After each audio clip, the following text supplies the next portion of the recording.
Again, another wonderful day, fruitful day, another bountiful day in terms of learning and growing in the Lord as we continue to walk with Him. Amen. Praise be to the Lord, our God. Amen. Times are difficult, times are changing so fast and so quick. You know, you cannot totally predict. Even the world's leaders are at a loss kung sa ang ilang nga buhaton tungod sa problema nga nagakahitabo in the Middle East and even in the portion of Europe. Of course, we all know nga na-tension din sa Southeast Asia, especially sa issue sa Taiwan of China.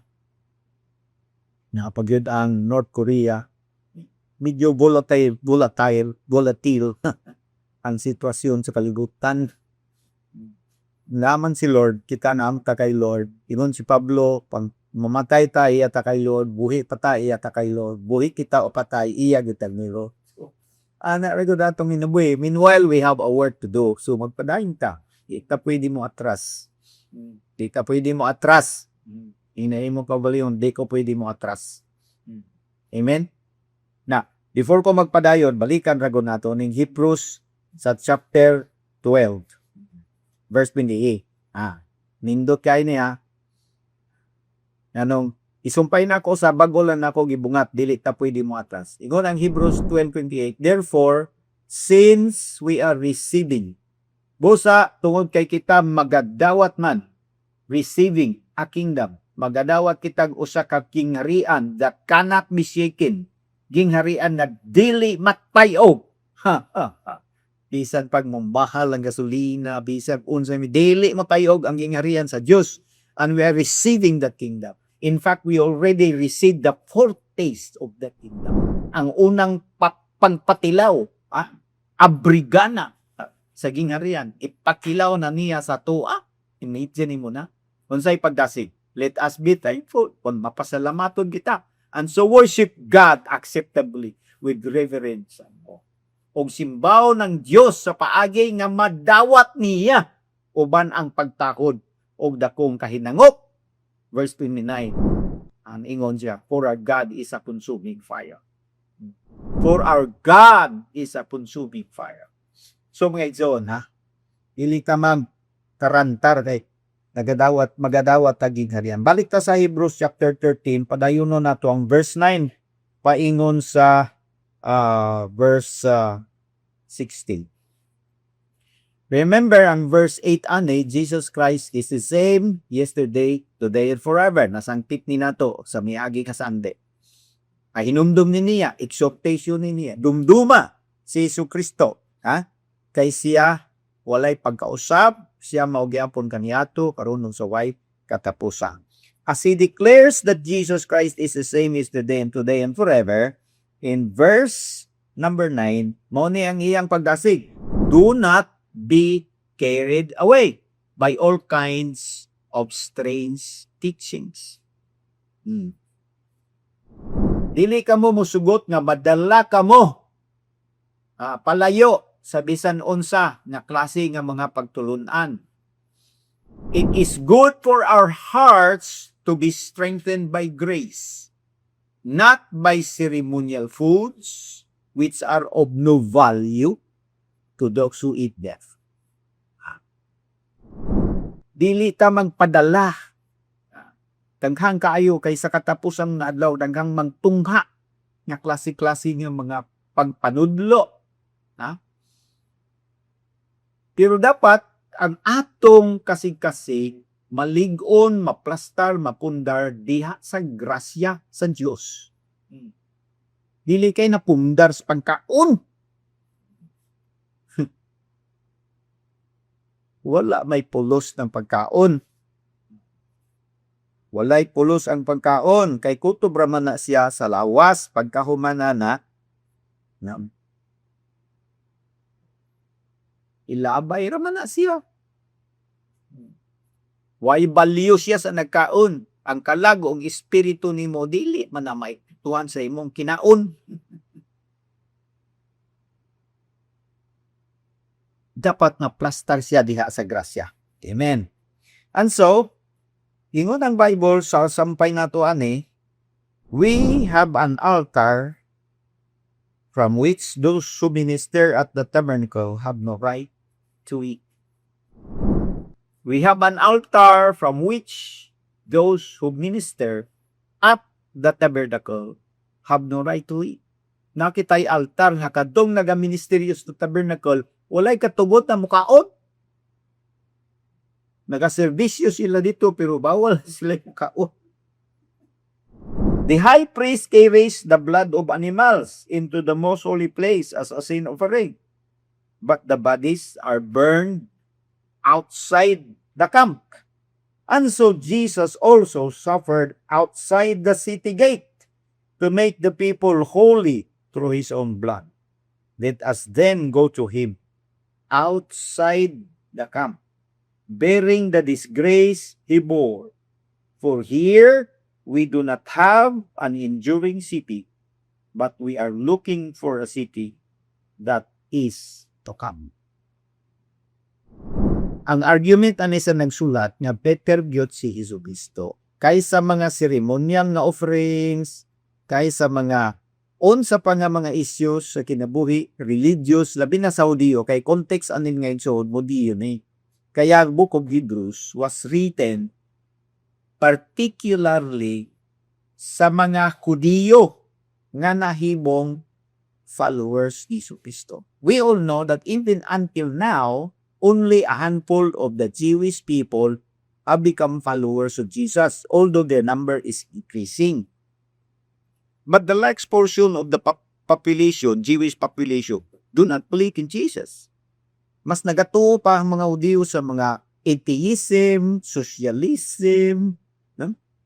Uban pa niya nga mga isms, rather than to believe in Jesus as their Messiah. Although that's changing a little bit now, because more and more of them are believing that Jesus indeed was the Messiah, is the Messiah. So, pagsulat ani sa writer introducing Jesus, no, is the same yesterday, today, and forever. In a way, he was declaring that Jesus is God. He is divine. He is not just a human being. And that's a difficult thing to receive by mga Hudiyo, by blasphemy man at sa ilakonona. In fact, si Jesus during his earthly days, no? Pag ingon niya, before Abraham was I am, no? So po ang mga Hudiyo. Diyos ka. Sila. Pag ingon niya, your sins are forgiven, suko sila. That's blasphemy. Only God can forgive sins. Who are you to forgive sins? Because they see him in the flesh. And they know that the one true God is a spirit and has no place. Nobody. So, sabtan ninyo pagayo nga ang gisulatan sa writer ang audience niya, mga Hudiyo ang background. Karon na himo silang sumusunod kang Kristo. And so, to remind them and to declare unto them that Jesus Christ is the same yesterday, today, and forever, was an indirect way of saying, Jesus is divine. Dito sa Old Testament, na declaration ng Diyos, I am God and I do not change. I am forever the same. And here, the writer was saying, Jesus is the same yesterday, today, and forever. Kay gusto niya ma-establish ang ilang pagtuo diya sa Diyos na walay kausapan. Kansang grasya walay kinutuban, walay pagkakubas, dili sa nga ritual, dili sa maseremon, dili sa mga pagkaon, di man lumalapay man lang na. Kano diya man nimo iasa ang imong kaluwasan sa pagkaon? Nganong iasa man nimo ang imong kaluwasan sa adlaw? Usab-usab man ang adlaw. Dili man gani parehas ang adlaw kay Sabado din ni dito pikas. Domingo na sa pikas nga lugar sa kalibutan. Sa laing lugar pa sa kalibutan, Biyernes pa. Kay gatuyo ko na sa libutan. So ayaw ibasi na. Ipasi sa dili mausab na persona na moron Diyos. The same is today, brother. Ayaw sa mga pagkaon. And so in verse 15, through Jesus. Say it to yourself, through Jesus. Pinaagi kang Jesus. Through Jesus. Therefore, let us continually offer to God a sacrifice of praise. The fruit of His lips that confess His name. Pinaagi kang Jesus. Muhalad kita, walay hunong na paghalad. Ngadto sa Dios o sa kasakripisyo sa pagday. Unsa man ni bunga sa atong mga ngabil nga nagasugit sa iyang pangalan. Kinsang pangalan? Pangalan ni Jesus. What kind of sacrifice? As the Jewish people, they were familiar with so many sacrifices. No? Sin sacrifice, sacrifice of first fruit, no? Kanang baka nga ihala, kanding, karniro nga ihawon, no? Kada piyesta mag-ihaw sila og nga halat, sakripisyo. But here wala nay halat. Humana gihalat ang perfect nga halat og kana mao si Jesucristo sa lawas nga gihatag kaniya nga tao, tawhanon nga Dios. Gidala niya kini ko sa pusay ang kaugaling pabot bilang halad. Ipaula ang iyang dugo at putli ang balaan. Agi kabayaran sa atong mga sara. Ug sa iyang lawas gidawat niyang tanang mga bunog, tanang samad, tanang mga labon. Aron nga pinali siya mga labon, makabaton kita o kayuan sa atong mga lawas. Amen. Tungod na atong ihalad nga to kaniya. Ang atong kinabuhi, kung nga ang atong ngambil, no bunga sa atong ngambil mao ang pagpulong, mahimong padayon na halad. Ya makapahimo sa Dios, the fruit of lips that confess His name. Bunga sa ngabil nga nagasugid sa iyang pangalan. Hallelujah. Amen. Kinsang pangalan ba ang ginasugid sa imong ngabil? Mga tana ko, kinsang pangalan ba ang ginasugid sa imong ngabil? Tagang kayong mga Christian numing sila, Christian sila. Pero maligas sila gani, labi na mapandol, o unsa ba nabay na ulo, na inabuhian nga importanteng gamit. Ang mugawa sa ilang ngabil, kay dili man mo nga pangalan. Yawa man, yawa. Yawa may ilang madali o sampik.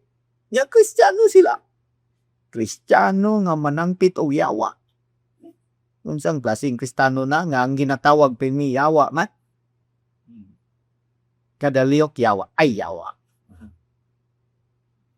Kristiyano gani ka, wala kay laing gina-confess, walay laing ginapagawas nga pangalan, nga halandon, nga dalaygon, tapos alagaran si bahon, kundi ang ngalan ni Jesucristo. Amen? Nasay kita ang gini sa Philippians. Philippians sa chapter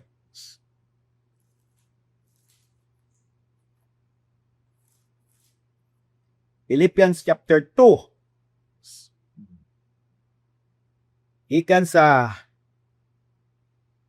versikulo 5, your attitude should be the same as that of Christ Jesus. Remember, sumusunod gani ka ni Jesucristo, ang imong attitude dapat pareha sa iya. Ba? Unsa nga attitude niya? One is humility. Grabe, no?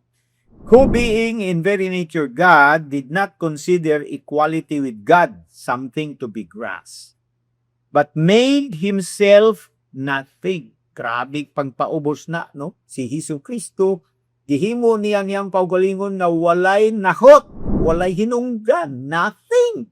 Siya nga anak sa Diyos. Siya nga Diyos mismo.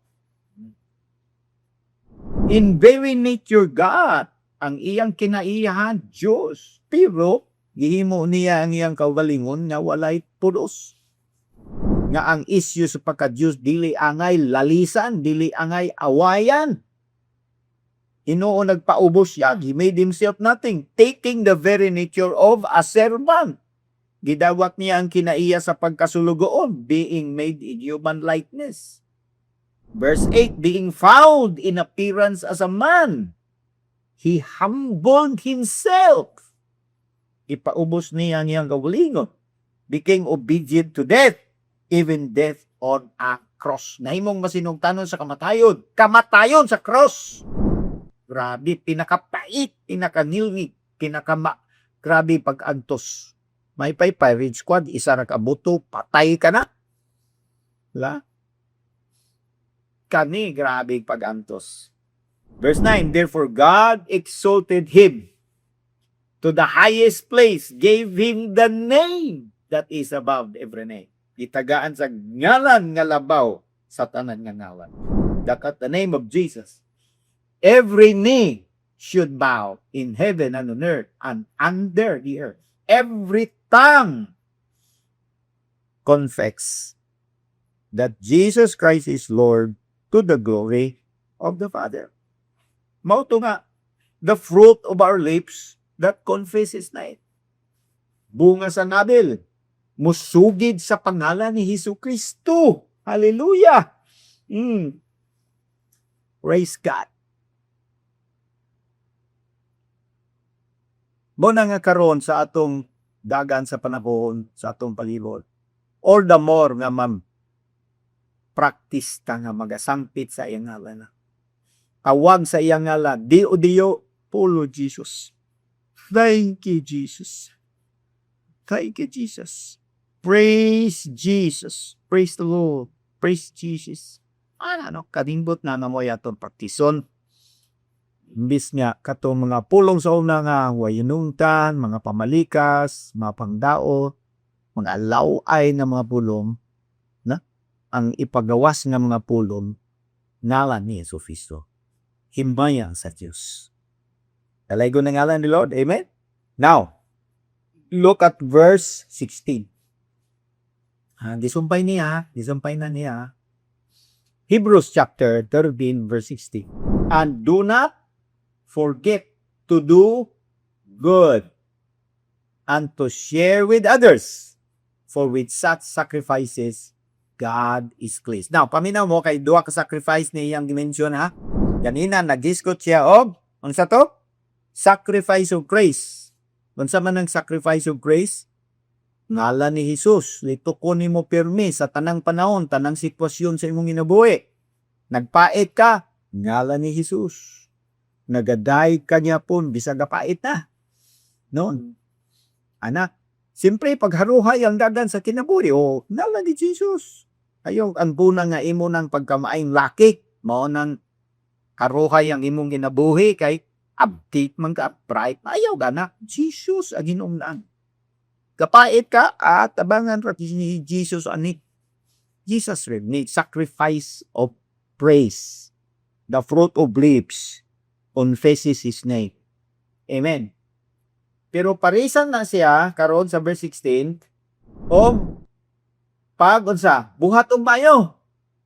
Do not forget to do good. Ayaw pagkalimot pagbuhat og mayo. Unsa pa? And to share with others.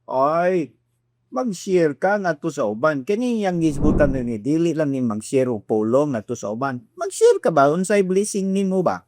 Panghatag pug ka sa uban. Panghatag ka ngadto sa uban. Buhat kag maayo, manghatag ka sa uban. Hatag kag gulay, sudan, bugas, manghatag ka. Karon kay mahal man ang gasolina, di palit ka, panghatag nimo. Ako at imo. Sacrifice ka ni. Mo na itawag sacrifice. For with such sacrifices, God is pleased. Kay niya nang mao nga mga alat ang Diyos mahimuot. Galisod na kamot abang pagka sa uban. Grabing sacrifice na. Unsay resulta? Malipay ang Diyos. Kasi may suon kung pulong lang pirming nagagawa sa imong bapa. Jesus, Jesus. Pero man po kagabuhat tumayo. Tifik man po ka, dalo pag yun. Di ka manghatag, wala ka nagapaghatag. Sayang kayo ang sige ni mo sampit kong Jesus. Diba? Kay si Jesus, siya tong pinakadaghan o binuhatan na maayo. Siya tong pinakamatinodanon, pinaka-generous. So magasampit ka sa iyang ngalan, nito kaayod na. Pero parisipod pagbuhat o maayo. Parisipod sa pagkamanggihat hagum. Parisipod sa pagkamatinabangon, nag-share ka sa inong time. Nagashare ka sa imong oras, no? Pareha lagi atong Good Samaritan ba, katong story sa Good Samaritan ba, di ba? No? Naitaw nga gibanhigan, gitulis siya, uhang iyang mga mahal na bahin, butang sa kinabuli, i-attempt pa siya patay, gibiyaan siya dasdalan, nagkadugo, nagtinga-tinga na. Primero ni agi religious leader o sa kapari sa templo sa mga Hudiyo. Nilapay lang dito sa pikatalan, pasumangil lang awa kagita. The next fellow that passed by, ang Levite. Saan ng Levite? Assistant na sa pare dito sa temple. Nilikay po, kay Paulo the leader man daw. Ang leader niya nga pare, wala man mutabang. Siya po, wasad mutabang. Nang pasumangil nga wa kakita, diretso lang siya ang Macau. Karon niabot ang Samaritan, despise kini siya nga binuhat, tinamay, kay hugaw. Sa mata sa mga Hudiyo, hugaw siya, unclean. Dili takos. Ang Samaritan, dili sila ginaalaw mo ato sa templo, bisan gani diya sa duol lang. They're not allowed. Ang mga Hudiyo never would talk to a Samaritan. Never would have any dealings. Basta Samaritan. Because they were considered unclean people. And yet this was the fellow na nitabang. Nihunog sa iyang gay, nanaw sa iyang sakyanan. Gitabangan ang tao, idhiran sa iyang mga samat, ang iyang mga samat, ihidhiran niya lana, dagdala, naasay dalang lana. I-applyan niya. First aid, ikarga niya sa iyang sakayang, gidala niya sa klinik, gisirbihang pagtibuok gabi, gibantayan, giwatsiran. So what was the Samaritan doing? He was sharing his life. He was doing good and sharing his life. Doing good by sharing his oil and everything, maybe pagkaon and everything. And then share with his time. Nalangan itaon siya sa iyang dahi. Nakikpakan ang iyang oras kay iyang gibahin dito sa taon na ginahanglan. It was a sacrifice on his part to do that. But it pleased God. Nakapahimaya sa Diyos ang iyang gibuhat. Sa religious leader, wala diyang kalipay ang Ginoo. Sikilag sangpit sa Ginoo, kada lihok Ginoo, wa may maayong buhat. Wa po'y pag-share. Makakaugalingon lang ang namuna-una. Wala magipay Diyos. Ngayon, so, mga sumusunod kita sa Diyos. Followers, disciple means follower. Learning to follow, learning to imitate, learning to copy. Manundog, malagta ka ng pinaka-the best ang atong sundugor, kinsam na siya. Jesus, what ay lahi. Amen. Ihaom na to ng atong pagkinabuhi nito tagkit. Wala pa may usa ka nato na na-perfecto na, including myself. So I still have plenty of work to do even in my own personal life. But praise be to God. We increase in our understanding by His grace and mercy on us and favor to the work of the Spirit. He is increasing our resolve as well as our strength to persevere in our walk with Him. Never to turn back, nor to turn away, nor to stop following Him. Our resolve and our decision remains. We shall forever belong to Jesus. I belong to Jesus. My life I turn over to Him already. I don't own this light anymore. This light belongs to God. This will be done in my life. Hallelujah. I will follow Him wherever He leads. Ana siya mga igsoon. Hallelujah. Dalaygo na nala ni Lord. Ayaw pag-ibuk iksus kay gapait nang ko. Ana ayaw. Puhato mayo. Share lang niya kung di siya gapait na. O ganin ang tawag sacrifice, dili man na sacrifice kung naghatag ka o niya sobra-sobra na kaayo ba. Dili man nag-sacrifice, wala magkagibatig sakik, anak ka lang hatag ka lahapdos ko ni mo busa. Kay nihit man mo nang matawag sacrifice and sacrifice do po sa paghatag.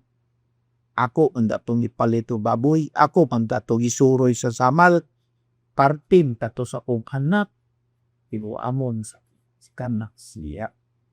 Di ba? Dalay ko ng ngalan sa Ginoo. Amen?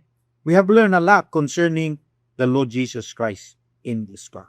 Let us fix our eyes on Jesus. Mauna ini na mabasa sa Hebrews chapter 12. Sa verse number 2. Ingon siya sa verse number 2. Let us fix our eyes on Jesus. Let's fix our eyes on Jesus. Basahon nato sa 1 para better, wider ang view nato nga ato makita.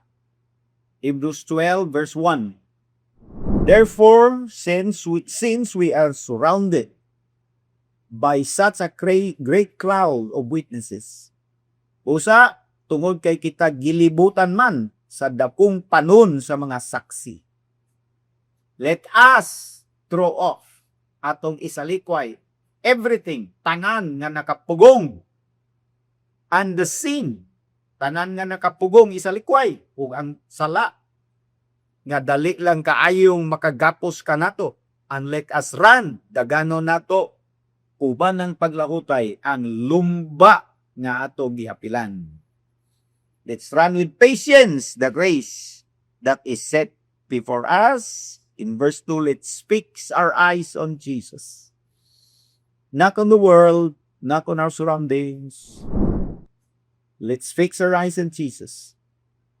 Ipunting nato ang atong mga mata nato kan Jesus.